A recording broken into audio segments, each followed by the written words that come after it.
গণভোট নয়, শুধু জাতীয় নির্বাচন পর্যবেক্ষণ করবে ইইউ।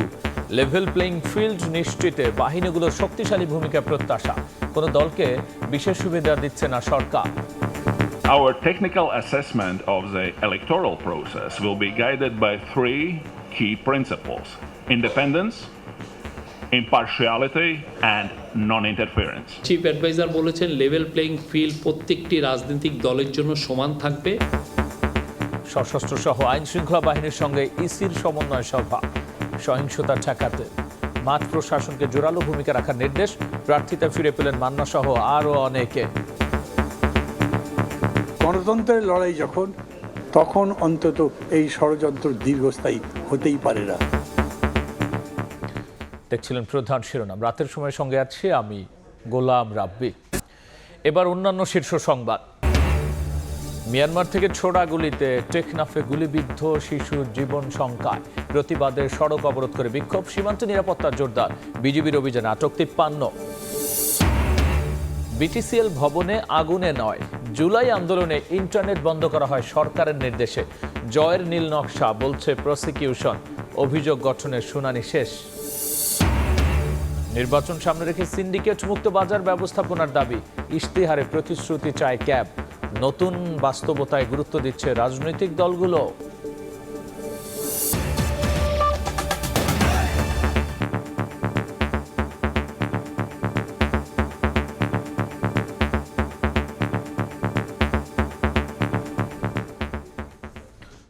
গণভোট নয়, শুধু জাতীয় নির্বাচন পর্যবেক্ষণ করবে ইইউ নির্বাচন পর্যবেক্ষক দল। জনগণের আস্থা ও বিশ্বাস স্থাপন করাই নির্বাচনের বড় চ্যালেঞ্জ বলে মনে করছে দলটি। এদিকে প্রধান উপদেষ্টার সঙ্গে বৈঠকের পর পর্যবেক্ষক দলটিকে আশ্বস্ত করে বলেছেন নির্বাচনে লেভেল প্লেইং ফিল্ড রয়েছে, কোনো দলকে বিশেষ সুবিধা দিচ্ছে না সরকার। প্রধান নির্বাচন কমিশনারের পর রোববার যমুনায় প্রধান উপদেষ্টা ডক্টর মোহাম্মদ ইউনূসের সঙ্গে সাক্ষাৎ করলেন ইউরোপীয় ইউনিয়নের নির্বাচনী পর্যবেক্ষক দল। এ সময় ভোটের পরিবেশ নিয়ে হয় আলোচনা। রাজধানীর ফরেন সার্ভিস একাডেমিতে ব্রিফিংয়ে প্রেস সচিব শফিকুল আলম জানান, সাক্ষাৎকালে প্রধান উপদেষ্টা ইইউকে ভোট কেন্দ্রের নিরাপত্তা নিয়ে আশ্বস্ত করে বলেছেন কোনো দল বাড়তি সুবিধা পাচ্ছে না। এখন পর্যন্ত নির্বাচনে লেভেল প্লেইং ফিল্ড রয়েছে।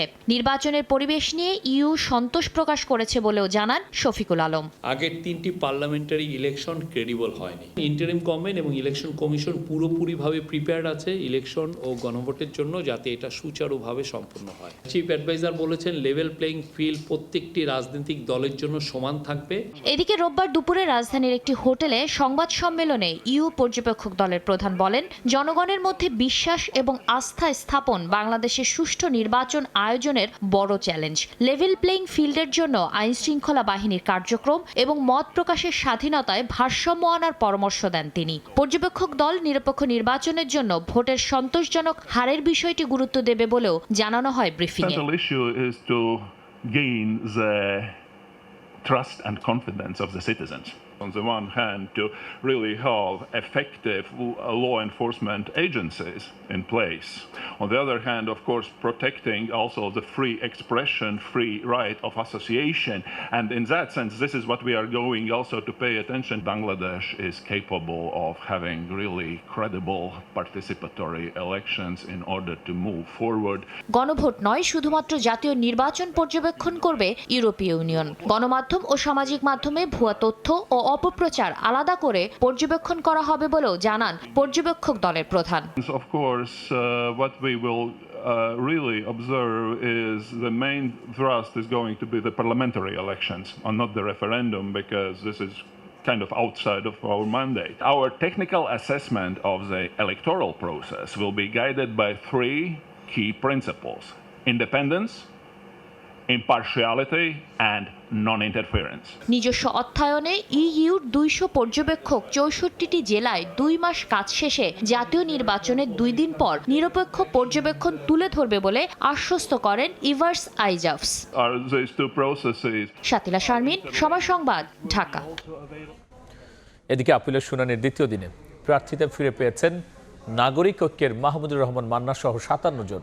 7 জনের বাতিল স্থগিত করা হয়েছে 6টি আবেদন। এদিকে সশস্ত্র আইন শৃঙ্খলা রক্ষা বাহিনীর 16টি বিভাগ ও সংস্কারের সংস্থার সঙ্গে বৈঠক করেছে নির্বাচন কমিশন। ভোটে সহিংসতা ঠেকাতে আরও জোরালো ভূমিকা রাখতে মাঠ প্রশাসনকে নির্দেশ দিয়েছে নির্বাচন কমিশন। ত্রয়োদশ জাতীয় সংসদ নির্বাচনের রিটার্নিং অফিসারের সিদ্ধান্তের বিরুদ্ধে আপিলের দ্বিতীয় দিনের শুনানি। প্রথম দিনের একটি সহ রোববার শুনানিতে রাখা হয় ৭১টি আবেদন। বগুড়া ২ আসনের নাগরিক ঐক্যের মাহমুদুর রহমান মান্না সহ প্রার্থিতা ফিরে পান ৫৮ জন। ৭ জনের বাতিল ও স্থগিত করা হয় ৬টি। নির্বাচন কমিশনার শুনানির পরে আমাদেরটি বৈধ ঘোষণা করেছে। আজকে আমার মনোনয়নটি মঞ্জুর হয়েছে। আমার আপিল শুনানিতে উভয় পক্ষই ছিলেন। বিএনপিকে একটা এক্সট্রা সাপোর্ট দেওয়ার জন্যই আমাদেরকে এইভাবে হয়রানি করা হচ্ছে। আজকে আল্লাহ রহমতে সেটা বৈধতা পেয়েছে। বেশিরভাগ ক্ষেত্রে এক পক্ষের শুনানি নিয়ে সিদ্ধান্ত নিতে হয়েছে ইসিকে। দলীয় প্রার্থীদের পক্ষে আইনজীবী হিসেবে শুনানিতে অংশ নিয়ে কমিশনের রায়ে সন্তোষ জানান জাতীয় পার্টির মহাসচিব শামীম হায়দার পাটোয়ারি। দেশে বর্তমানে আমরা বলবো কিছুটা বিএনপি জামাতের সরকার বিদ্যমান, কারণ তাদের লিস্ট অনুযায়ী প্রশাসন সাজানো হয়েছে। যাদের বিরুদ্ধে অভিযোগ আছে তাদেরকে ট্রান্সফার করা এবং লেভেল প্লেইং ফিল্ডের পরিবেশ সৃষ্টি করা। ষড়যন্ত্র করে জেতা যায় না, আর গণতন্ত্রের লড়াই তখন অন্তত এই ষড়যন্ত্র দীর্ঘস্থায়ী হতেই পারে না। ওনারা স্যাটিসফাইড হয়েছেন এবং আমাদের যে আপিল ওনারা মঞ্জুর করেছেন। রিটার্নিং অফিসার আসেননি এখানে, আমাদের তো দায়বদ্ধতা নেই। এদিকে ত্রয়োদশ নির্বাচন উপলক্ষে আইনশৃঙ্খলা পরিস্থিতি নিয়ে সশস্ত্র বাহিনী সহ ১৬ বিভাগ ও সংস্থার সঙ্গে বৈঠক করে ইসি। কমিশনার আবুল ফজল মোহাম্মদ সানাউল্লাহ সভাপতিত্বে অনুষ্ঠিত এ বৈঠকে ভোটে সহিংসতা ঠেকাতে আরও জোরালো ভূমিকা রাখতে মাঠ প্রশাসনকে নির্দেশ দেওয়া হয়। কাউসারা চৌধুরী কুমু, সময় সংবাদ, ঢাকা। এসব বিষয় নিয়ে বিস্তারিত আলোচনার জন্য স্টুডিওতে যুক্ত হয়েছেন সহকর্মী ফারুক ভুঁইয়া রবিন। যাচ্ছি তার কাছে। রবিন, সব মিলে যদি একটু নির্বাচনের প্রস্তুতির আপডেট নেই, কি বলবেন? আজকে যদি বলতে চাই যে এখন কিন্তু যে ঘোষিত তফসিল সেই অনুযায়ী এখন অর্থাৎ এই সময়টিতে চলছে যেই মনোনয়নপত্রগুলো যে বাতিল করা হয়েছিল, অর্থাৎ রিটার্নিং কর্মকর্তারা বাতিল করেছিলেন, তার আসলে যে আপিল নিষ্পত্তি হচ্ছে। এবং আজকে দ্বিতীয় দিন ছিল, সেই দ্বিতীয় দিনে প্রার্থিতা ফিরে পেয়েছেন ৫৭ জন। এর মধ্যে যদি আলোচিত প্রার্থীদের কথা বলতে যাই, তার মধ্যে নাগরিক ঐক্যের মাহমুদুর রহমান মান্য রয়েছেন। এবং অন্যদিকে আজকে ৭ জনের যে প্রার্থিতা, তারা আসলে যে আপিল করার পরেও তাদের সেই প্রার্থিতা ফিরে পেলেন না, অর্থাৎ আপিল নিষ্পত্তিতেও কিন্তু তাদের প্রার্থিতা বাতিলই রয়ে গেল।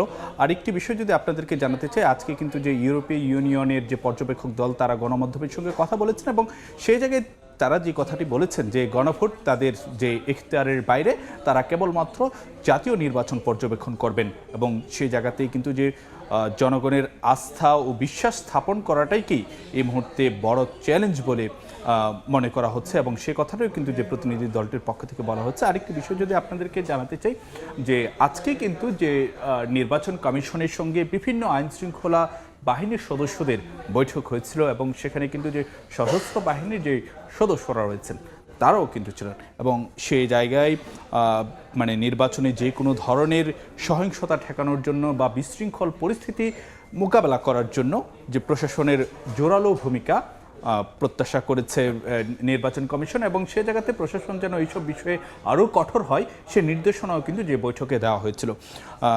আরেকটি বিষয় যদি আপনাদেরকে জানাতে চাই যে আজকে কিন্তু যে প্রধান উপদেষ্টাও এবং তার প্রেস সচিব তারাও কিন্তু যে গণমাধ্যমের সঙ্গে কথা বলেছেন এবং সেই জায়গায় তারা বলছেন যে লেভেল প্লেইং ফিল্ড নিশ্চিত করার বিষয়ে সরকার বদ্ধপরিকর এবং সেই জায়গাতে সবার প্রতি আসলে যে সমান দৃষ্টিতেই দেখা হচ্ছে। সরকার কোনো বিশেষ দলকে বিশেষ কোনো ধরনের যে সুবিধা দেওয়া সেটি আসলে দিচ্ছে না, সবাইকে সমানভাবেই এক নজরেই দেখা হচ্ছে বলে সরকারের পক্ষ থেকে আজকে বলা হয়েছে। রবিন, সেক্ষেত্রে এবার তো ভোটের চিত্রটা একটু ভিন্ন হবে, কারণ হচ্ছে সাধারণ ভোট আবার একই সাথে গণভোট। সেক্ষেত্রে এই গণভোটের প্রস্তুতি নিয়েও তো আজকে সরকার কথা বলেছে। হ্যাঁ, আজকে একটি অনুষ্ঠানে সরকারের দুজন উপদেষ্টা তারা কথা বলেছেন।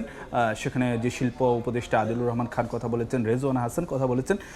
তো তারাও আসলে যে তাদের কথাবার্তায় গণভোট ইস্যু এসেছে, সেখানে গণভোট ইস্যুতেও তারা কথাবার্তা বলেছেন। প্রতিবেদনটি দেখে তারপর ফিরছে আলোচনায়। দেখছি প্রতিবেদনটি। নগর উন্নয়ন, পরিবেশ সংরক্ষণ, সামাজিক সেবা ও জনসচেতনতা বৃদ্ধিতে বিশেষ অবদান রাখা ব্যক্তি, প্রতিষ্ঠান ও সংগঠনকে নাগরিক পদক 2025 প্রদান করে ঢাকা উত্তর সিটি কর্পোরেশন। গুলশানের ডিএনসিসি ভবনে 8 ক্যাটাগরিতে 10 জনকে দেওয়া হয় পুরস্কার। মূল প্রবন্ধ উপস্থাপন করে আহমদ সফার কবর, তুরাকপাড় থেকে বুদ্ধিজীবী কবরস্থানে স্থানান্তরের আহ্বান জানান অধ্যাপক সলিমুল্লাহ খান। নগর সংস্কারে নাগরিকদের আরও বেশি সম্পৃক্ত হওয়ার আহ্বান জানান ডিএনসিসি প্রশাসক। বাংলাদেশে একটা রাষ্ট্র হয়েছে, এখানে মুক্তিযুদ্ধ বলে একটা ঘটনা ঘটেছে, সেটাকে পাশ কাটিয়ে বাংলাদেশের ভবিষ্যৎ রচনার যে কোনো স্বপ্নই ব্যর্থ হতে বাধ্য। 5 আগস্টের পরিবর্তনে আমি বলবো আমাদের হওয়া ছিল যুগান্তকারী, কিন্তু এটা যুগের অন্ত ঘটায় নাই। আবারও একই যুগ চলছে কিনা আপনারা বিচার করবেন। দিস ইজ এ চ্যালেঞ্জ যে আমরা যে সার্ভিসগুলো 24/7 দেই 2 সিটি কর্পোরেশন মিলে, এই সার্ভিসগুলো কি একার পক্ষে কিংবা শুধুমাত্র সরকারের পক্ষে দেওয়া সম্ভব কিনা, এটা ওভার স্যাচুরেটেড। অনুষ্ঠানে সংস্কারের পক্ষে গণভোট দেওয়ার আহ্বান জানান পরিবেশ উপদেষ্টা সৈয়দা রিজওয়ানা হাসান। একই বিষয়ে কথা বলেন শিল্প উপদেষ্টা আদিলুর রহমান খান। একই দিনে যে দ্বিতীয় ভোটটা দেবেন সেটা হচ্ছে গণভোট। এটা হচ্ছে বাংলাদেশের ক্ষমতার যে ভারটা আছে সেই ভারটাকে শাসক গোষ্ঠীর থেকে জনগণের দিকে বাঁক খাওয়ানোর একটা সিদ্ধান্তের সময়। আবারও গুম, বিচার বহির্ভূত হত্যাকাণ্ড, নির্যাতন এবং আয়নাঘরের দিনগুলোতে ফিরে যেতে না চাই আমাদের গণভোটের পক্ষে অবস্থান নিতে হবে, ভোট দিতে হবে। আধিপত্যের কাছে বাংলাদেশ আর মাথা নত করবে না বলেও মন্তব্য করেন দুই উপদেষ্টা। তাসনিয়া নিশাত, মিম, সময় সংবাদ, ঢাকা। রাব্বি, প্রতিবেদনটি দেখছিলেন নিশ্চয়ই। সেক্ষেত্রে গণভোট ইস্যুতে আসলে কি বলবো সরকার?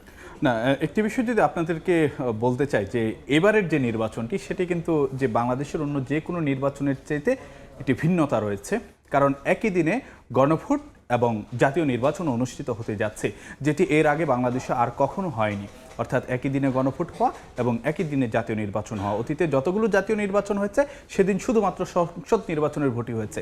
আবার এর আগে যে 3টি গণভোট হয়েছিল সেখানে কেবলমাত্র গণভোটই কিন্তু হয়েছিল, সেখানে অন্য কোনো ইস্যু আর ছিল না। তো এবারের যে 12 ফেব্রুয়ারির যে নির্বাচন সেখানে একই দিনে গণভোট অনুষ্ঠিত হবে এবং জাতীয় নির্বাচন অনুষ্ঠিত হবে। তো সেই জায়গায় উপদেষ্টারা যে কথাটা বলছেন, যদি বিচার বহির্ভূত হত্যাকাণ্ড কিংবা আয়নাঘরের যুগে যদি ফিরতে না চাওয়া হয় তাহলে অবশ্যই যেন গণভোটে হায়ের পক্ষে যেন অবস্থান নেওয়া হয়। এবং সেখানে তারা বলছেন যে সেই কারণেই আসলে যেন মানে এ ধরনের কোনো অভিজ্ঞতা, অর্থাৎ তিক্ত অভিজ্ঞতার মধ্যে যেন পড়তে না হয়, সেটির জন্য আসলে সে গণভোট এবং সেখানে হায়ের পক্ষে অবস্থান নেওয়ার কথা বলছেন উপদেষ্টা আদিলুর রহমান। এবং অন্যদিকে রেজওয়ানা হাসানও যে কথাটি বলছেন যে সংস্কারের পক্ষে যেন মানুষ ভোট দেয় সেই গণভোটে, কারণ আমরা জানি যে এই হায়ের পক্ষে কিন্তু অনেকগুলো সংস্কার প্রস্তাব যেগুলো আনা হয়েছে সেটির পক্ষে আসলে বিপক্ষে সেই ইস্যুগুলো আসলে রাখা হয়েছে, যে হায়ের পক্ষে মানে সংস্কারের পক্ষে ভোট দেওয়া, নায়ের পক্ষে মানে সরকার যে প্রস্তাবগুলোকে এনেছে সেই সংস্কারগুলোর পক্ষে, সে কারণে তারা পক্ষে ভোট দেওয়ার কথা বলেছেন এবং সঙ্গে বলেছেন আধিপত্যবাদের কাছে। সেক্ষেত্রে রবিন একটু যদি ছোট করে বলেন যে সরকারের পক্ষ থেকে গণভোটের হা আসার জন্য তারা অনেক ধরনের প্রচারণা চালাচ্ছে, জনগণ থেকে কেমন সাড়া বা তারা কিভাবে নিচ্ছে? আসলে না, জনগণের পক্ষ থেকে আসলে যে এখনো তো যে পাবলিকলি অনেকের মতন করে মতামত দিচ্ছেন, তো সেটা নিয়ে এখনো যেটি মনে হচ্ছে যে এটা নিয়ে এখনো প্রচারণার আসলে যে অনেক কিছু করার রয়েছে এই ইস্যুটিতে, তখন হয়তোবা যে জনগণের যে পরিষ্কার যে মতামতটি সেটি হয়তোবা আমাদের সামনে আরো পরিষ্কারভাবে আসবে। রাব্বি, রবিন, অসংখ্য ধন্যবাদ আলোচনায় যুক্ত হওয়ার জন্য। আপনাকেও ধন্যবাদ রাব্বি। জাতীয় সংসদ নির্বাচনের প্রস্তুতি এবং গণভোট নিয়ে সরকারের বক্তব্য, এসবের বিস্তারিত নিয়ে আলোচনার জন্য স্টুডিওতে যুক্ত হয়েছিলেন সহকর্মী ফারুক ভুঁইয়া রবিন। যাচ্ছি অন্যান্য খবরে। ইন্টারনেট বন্ধ করেনি, বন্ধ হয়ে গেছে। গণমাধ্যমে দেয়া জুনায়েদ আহমেদ পলকের এই বক্তব্য ট্রাইব্যুনালের বিচারককে শোনালেন প্রসিকিউশন। একই সঙ্গে ইন্টারনেট ও সামাজিক যোগাযোগ মাধ্যম বন্ধের বিষয়ে সালমান এফ রহমান ও পলকের কথোপকথন পড়ে শোনানো হয়। এ মামলার অভিযোগ গঠনের শুনানিতে চিফ প্রসিকিউটর বলেছেন, সাবমেরিন কেবল কাটা পড়া বা বিটিসিএল ভবনে আগুন লেগে ইন্টারনেট বন্ধ হওয়ার কথা প্রচার করে সেই দায় ছাত্র জনতার উপর চাপানো হয়। জুলাই হত্যাযজ্ঞ আড়াল করতেই ইন্টারনেট বন্ধ করেছিল তৎকালীন সরকার। সজীব ওয়াজেদ জয় বিদেশে বসেই এসবের নীল নকশা করেছিলেন বলে ট্রাইব্যুনালকে জানায় প্রসিকিউশন। অভিযোগ গঠন নিয়ে 15 জানুয়ারি আসামি পক্ষের শুনানির দিন ধার্য করেন আন্তর্জাতিক অপরাধ ট্রাইব্যুনাল 1।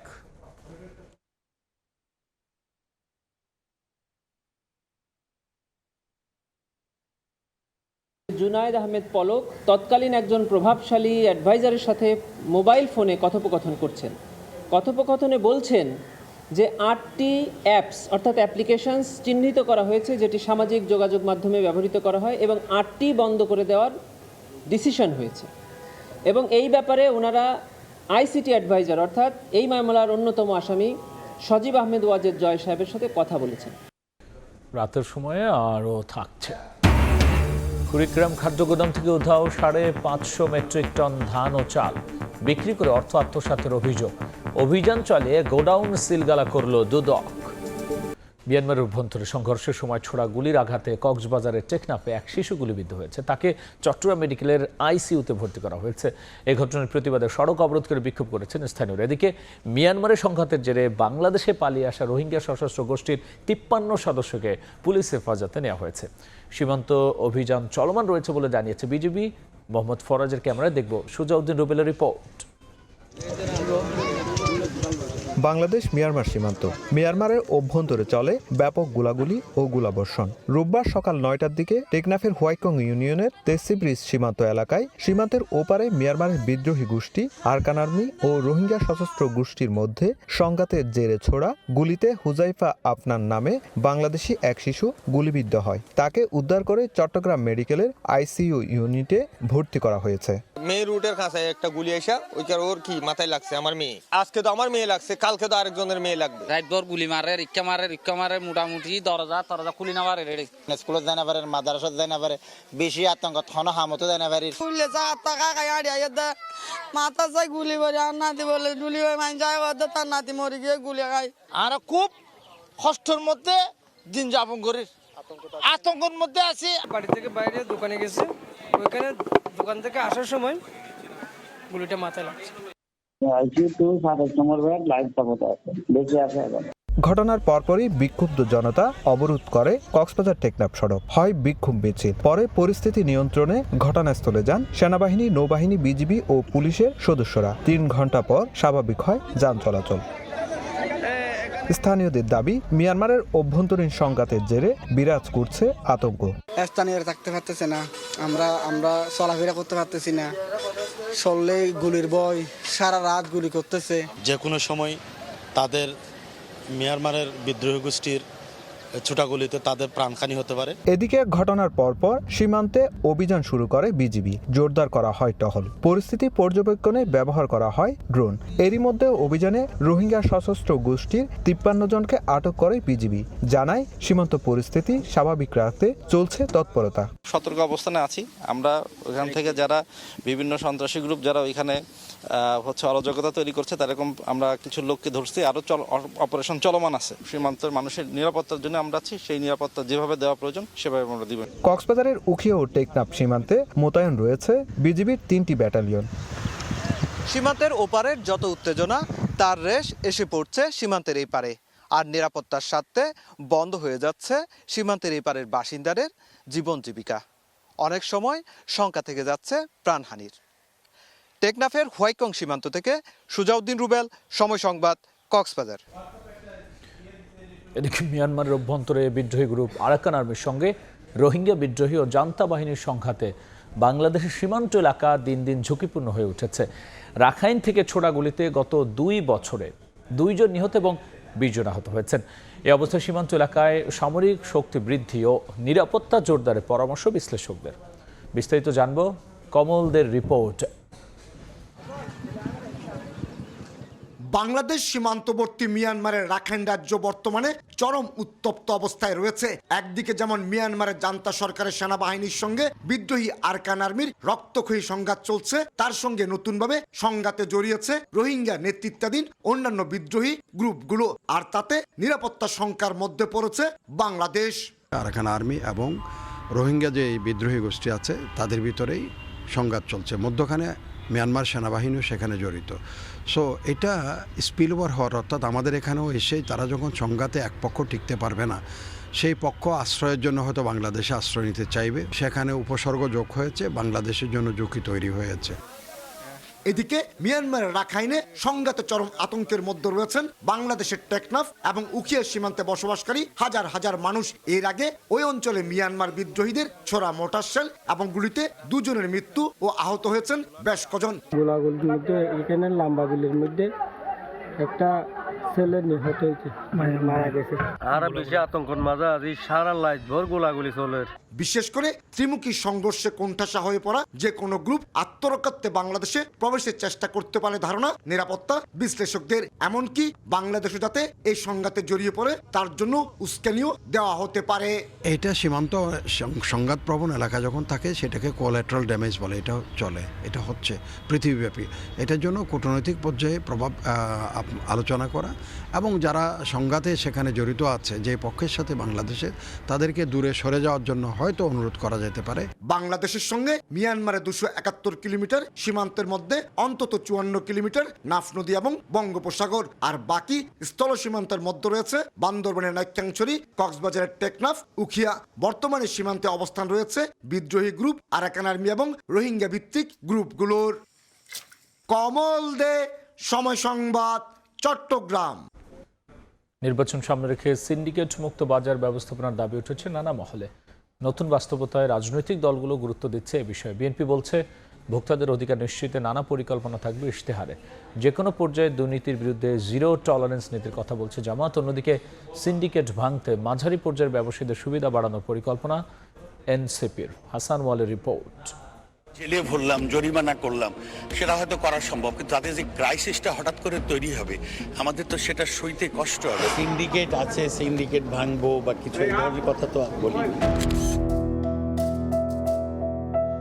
শক্তিশালী বাজার সিন্ডিকেটের কাছে কর্তা ব্যক্তিদের এমন অসহায়ত্বের দৃশ্য চিরচেনা।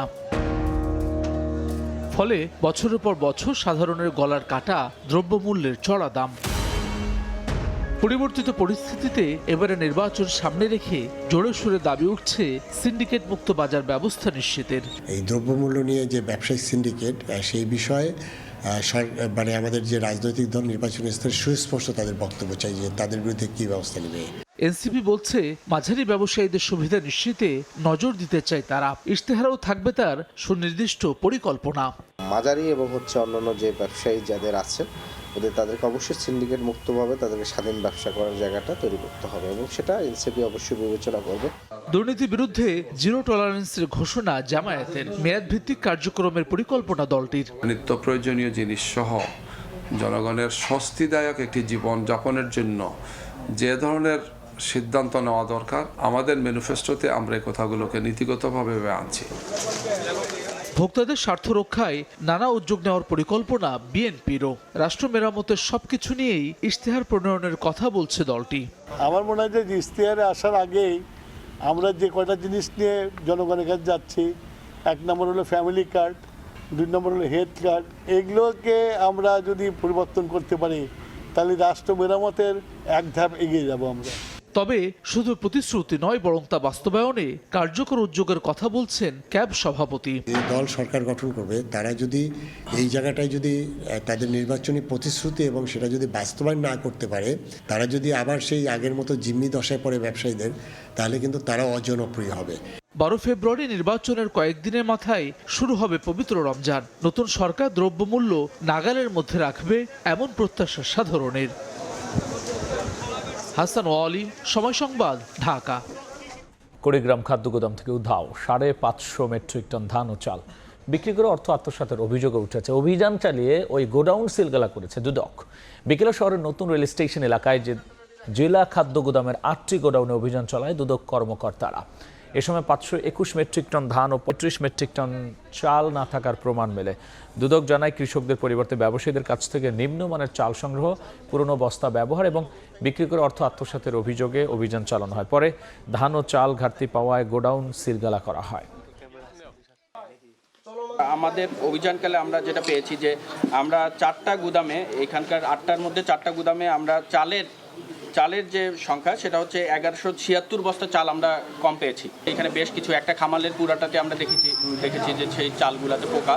এছাড়া আমরা আরেকটা বড় অনিয়ম পেয়েছি। এখানে টোটাল ধানের মজুদ থাকার কথা ছিল 711 মেট্রিক টন। গণনা করে সেখানে আমরা 190 মেট্রিক টন ধানের উপস্থিতি আমরা পাই।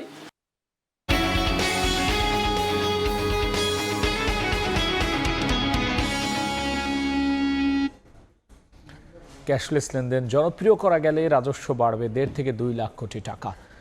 এই সঙ্গে দুর্নীতি কমবে বলে মনে করেন বাংলাদেশ ব্যাংকের governor doctor Ahsan H Mansur. রাজধানীর একটি হোটেল ইসলামী ব্যাংকের এম ক্যাশ রিলঞ্চিং অনুষ্ঠানে তিনি কথা বলেন।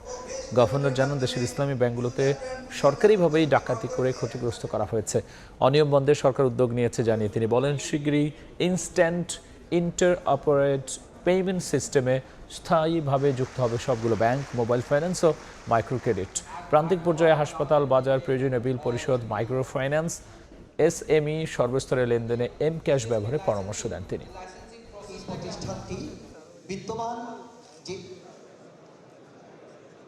আমাদের হিসাবে ক্যাশলেস সোসাইটি হলে বাংলাদেশের করাপশন অনেক কমে যাবে এবং 1.5 থেকে 2 লক্ষ কোটি টাকার নতুন রাজস্ব আয় বৃদ্ধি পাবে।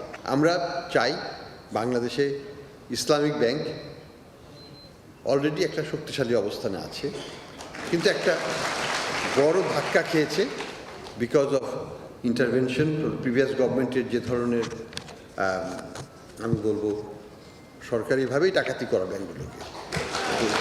তো এটার কারণে ব্যাপক ক্ষতি সাধন হয়েছে। আমরা সেখান থেকে বের হয়ে আসার চেষ্টা করছি। আমাদের উদ্দেশ্য হচ্ছে ক্যাশলেস বাংলাদেশ গঠন করা। খুলনা দুর্বৃত্তের ছোড়া গুলিতে প্রাণ গেল যুবকের। অন্যদিকে বগুড়ায় নিখোঁজের একদিন পর ধানক্ষেত থেকে ব্যবসায়ীর মরদেহ উদ্ধার করা হয়েছে। এদিকে একদিন পেরিয়ে গেল চট্টগ্রামে নাসির হত্যাকাণ্ডে এখনো কেউ আটক হয়নি। দুর্বৃত্তের ছোড়া গুলিতে একমাত্র ছেলেকে হারিয়ে শোকে স্তব্ধ মা। শনিবার গভীর রাতে খুলনার রূপসার বাগমারা এলাকায় হঠাৎ গুলির শব্দ। আতঙ্কিত এলাকাবাসী ঘর থেকে বেরিয়ে দেখেন গুলিবিদ্ধ অবস্থায় পড়ে আছেন যুবক আব্দুল বাসেদ বিকুল। তাৎক্ষণিক তাকে উদ্ধার করে নেওয়া হয় খুলনা মেডিকেলে। সেখানে বিকুলকে মৃত ঘোষণা করেন চিকিৎসক। নুরাজিম মারিছে কামিরাজ আর রায়হান, জরুরি বিচার চাই। পুলিশ জানায়, নিহত যুবক বিকুলের বিরুদ্ধে একাধিক মামলা রয়েছে। পূর্বশত্রুতার জেরে এই হত্যাকাণ্ড হয়ে থাকতে পারে। এটা তদন্ত চলছে, বিরুদ্ধে একাধিক মামলা রয়েছে। এদিকে চট্টগ্রামে জামাল হত্যাকাণ্ডে এখনো কোনো মামলা হয়নি, আটকও হয়নি কেউ। শনিবার রাতে ফটিকছড়ির লেলাং ইউনিয়নে মোটরসাইকেলে করে আসা 2 আরোহী গুলি করে হত্যা করে জামালকে। এ সময় আহত হন নাসির নামে আরেক যুবক। এলাকায় একক আধিপত্য বিস্তারকে কেন্দ্র করে যতদূর শুনতে পেরেছি আসলে এই দুর্ঘটনা। পটুয়াখালীর কলাপাড়ায় নিখোঁজের 3 দিন পর খালের চরে পুঁতে রাখা অবস্থায় ফেরদৌস মুন্সি নামে এক যুবকের লাশ উদ্ধার করা হয়েছে। হত্যাকাণ্ডের রহস্য উদ্ঘাটনে কাজ করছে পুলিশ। এছাড়া নিখোঁজের একদিন পর বগুড়ার শেরপুরের জামালপুরে ধানক্ষেতে মিলল এক ব্যবসায়ীর মরদেহ। পুলিশের ধারণা, তাকে শ্বাসরোধে হত্যার পর ফেলে রেখে যায় দুর্বৃত্তরা। স্বজনরা জানান, শনিবার সকালে ব্যবসার পাওনা টাকা নিতে বাড়ি থেকে বের হয়েছিলেন হামিদুল। এরপর থেকে নিখোঁজ ছিলেন তিনি। ফাহারিয়া ফারজানা, সময় সংবাদ। এবার দেশের বাইরের খবর। ইরানের অভ্যন্তরীণ অস্থিরতার জন্য যুক্তরাষ্ট্রকে দায়ী করে জাতিসংঘের চিঠি পাঠিয়েছে তেহরান। যুক্তরাষ্ট্র ইসরায়েল ইচ্ছাকৃতভাবে সহিংসতা উস্কে দিচ্ছে বলে কড়া সতর্কবার্তা দিয়েছেন ইরানের পররাষ্ট্রমন্ত্রী। এদিকে ইরানে যে কোনো সময় হামলার নির্দেশ দিতে পারেন ট্রাম্প বলে খবর প্রকাশ করেছে মার্কিন সংবাদ মাধ্যম ওয়াশিংটন পোস্ট ও নিউ ইয়র্ক টাইমস। তবে হামলা হলে পাল্টা প্রতিরোধ গড়ে তোলার হুঁশিয়ারি তেহরানের। টানা আন্দোলনে অগ্নিগর্ভ ইরান। দেশটিতে ইন্টারনেট বন্ধ ও প্রশাসনের কড়াকড়িতেও আন্দোলনে লাগাম টানতে পারছে না সরকার। স্থানীয় সময় শনিবার রাতে রণক্ষেত্রে পরিণত হয় মাশাদ শহর। রাজপথে অবস্থান নেয় হাজারো মানুষ। সরকার বিরোধী স্লোগান দেয় বিক্ষোভকারীরা। তেহরানের অভিযোগ, যুক্তরাষ্ট্র ও ইসরায়েল অস্থিরতা উস্কে দিচ্ছে। পররাষ্ট্রমন্ত্রী আব্বাস আরাকচি বলেন, যুক্তরাষ্ট্র কিছু ব্যক্তিকে উস্কে দিয়ে বিশৃঙ্খলা সৃষ্টির চেষ্টা করছে। দেশটির সর্বোচ্চ নেতা আয়াতুল্লাহ আলী খামেনি এসব হুমকিকে ভিত্তিহীন বলে উড়িয়ে দিয়ে বলেন, ইরান দুষ্কৃতিকারীদের কাছে মাথা নত করবে না। যুক্তরাষ্ট্রের বিরুদ্ধে বিক্ষোভে উস্কানিদের অভিযোগ এনে জাতিসংঘ নিরাপত্তা পরিষদে চিঠি দিয়েছে ইরান। যুক্তরাষ্ট্র ও ইসরায়েল বেআইনিভাবে ইরানের অভ্যন্তরীণ বিষয়ে হস্তক্ষেপ করছে বলে জানান জাতিসংঘের ইরানি স্থায়ী প্রতিনিধি আমির সাইদ ইরাভানি। অন্যদিকে বিক্ষোভকারীদের সৃষ্টিকর্তার শত্রু হিসেবে বিবেচনা করা হবে এবং তাদের মৃত্যুদণ্ড দেয়া হবে বলে কড়া হুঁশিয়ারি দিয়েছে ইরানের অ্যাটর্নি জেনারেল। বিক্ষোভকারীদের সমর্থনে ইরানে হামলার কথা ভাবছেন মার্কিন প্রেসিডেন্ট ডোনাল্ড ট্রাম্প। বেসামরিক নাগরিকদের হতাহত এড়াতে বেশ কয়েকটি বিকল্প ভাবা হচ্ছে বলে খবর প্রকাশ করেছে নিউ ইয়র্ক টাইমস। তবে হামলা হলে তাৎক্ষণিক জবাব দেওয়ার হুঁশিয়ারি দিয়েছে তেহরান। এরই মধ্যে পেজেশকিয়ান সরকারের বিরুদ্ধে হোয়াইট হাউসের সামনে বিক্ষোভ করেছে কয়েকশো মানুষ। বৃষ্টি উপেক্ষা করে ইরানের সর্বোচ্চ নেতা আয়াতুল্লাহ আলী খামেনির বিরুদ্ধে প্লেকার্ড হাতে স্লোগান দেন তারা। অন্যদিকে লন্ডনে ইরানি দূতাবাসের সামনেও বিক্ষোভ হয়েছে। এ সময় দূতাবাসের সামনে থেকে ইরানের জাতীয় পতাকা নামিয়ে ফেলে বিক্ষোভকারীরা। বরকতুল্লাহ, সময় সংবাদ। এ পর্যায়ে শীর্ষ সংবাদ জানিয়ে দিচ্ছি আরও একবার। গণভোট নয়, শুধু জাতীয় নির্বাচন পর্যবেক্ষণ করবে ইউ। লেভেল প্লেইং ফিল্ড নিশ্চিতে বাহিনীগুলোর শক্তিশালী ভূমিকা প্রত্যাশা। কোনো দলকে বিশেষ সুবিধা দিচ্ছে না সরকার। মিয়ানমার থেকে ছোড়া গুলিতে টেকনাফে গুলিবিদ্ধ শিশু জীবন শঙ্কায়, প্রতিবাদের সড়ক অবরোধ করে বিক্ষোভ। সীমান্ত নিরাপত্তা জোরদার, বিজিবির অভিযানে আটক 53। এই ছিল রাতের সময়। এরপর দেখবেন সম্পাদকীয়। সঙ্গেই থাকুন সময়।